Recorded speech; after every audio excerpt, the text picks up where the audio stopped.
bakola that coup okutula ku Okote.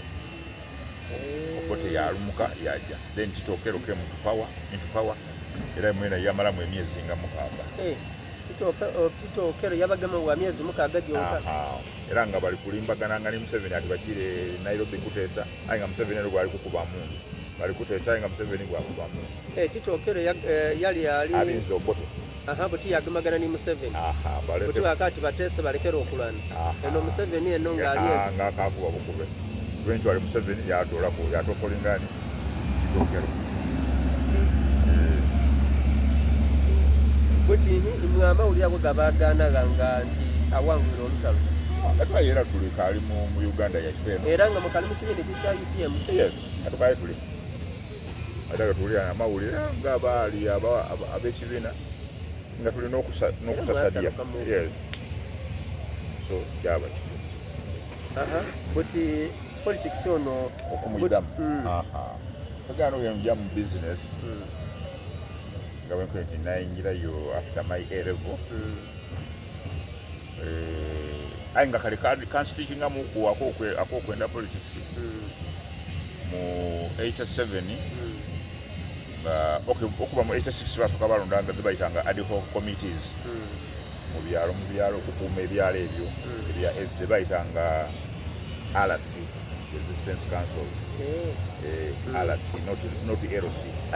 RC resistance councils. Era no bamwe kwa ad hoc committees olobaaga abantu obuvunaanyizibwa nti tulonde abantu okusinga okukola just okwapointinga nti gundi niwoba okukemerera ekifo ekyo era notwalira mu kulonda RC. Era RC etuba tujja kulonda ekyalo katukobe engano etuli nti oba tulina mutumba ekyalo kivaayo bakati tujja kulonda ebifoni bino ayenda obwekiyamane nani ati nigundi. Era n'abantu balonze nga wakuba kali balonda ne musirimu babakwaje mu mugwewo mwirere bajja babogereku. Imwe bene tumweyogerako. Auke mweyogerako. Era nga mumbala babakati mwirere. Era n'akaya mu bantu abo nani gwe tulonde.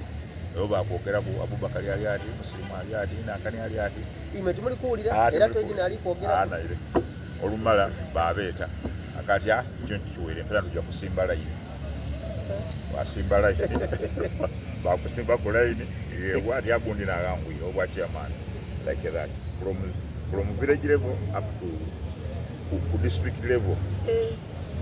Niba member ba parliament era babasimbanga ku layini kwanze ndukira nga balikulonda iganga oba gano ebusiki mugenzi Basoga Nsadu yavuganya ni Muzeyi Munobwa gabawo ni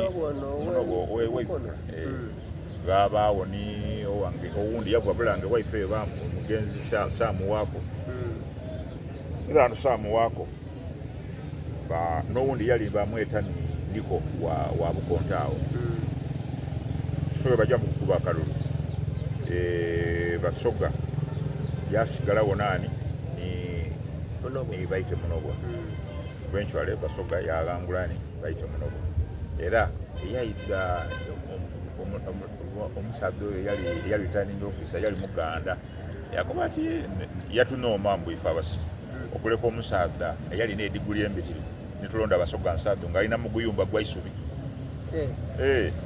Yabaderega abasiki nti mwalo okulonda ali ne diguri mwalonda ow'ennumba ey'eisu nga kuba yali ne diguri kuba yali ne diguri mu byamawulire Basoga Nsadu aye abantu basimbako oyo bamuwobwa MB wa Busiki.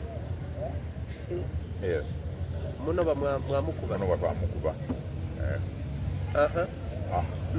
So politics yentuka gabwenkobi ibavua mu ad hoc committees tusemwe edo kutusimba kwa line na joining the beta RC na saba kifu kyabwa general secretary kwa RC 1 obona eigangao olugudo luno lujja obona kano ku Haledi yeta Haledi yeta Haledi nga bwetambula ogeme ni Ngobi road oti otuke mberi ere ogetere mu ni police station nga bweri ekitezo ekyo bakyeta Kasokoso Central 1 nali secretary wacho okumala emyaka 10 general secretary ngani general secretary yes wa RC1 yes myaka 10 naboko ano naboko enapikingira ngaayawo nsabira ino bana nga akalulu nasabira ku special za wandera kazibwa akalulu nasabira ku delete kintu akalulu embana kantai nsabire ku abantu abandi kakitirayo wife ne nsaba ku akansala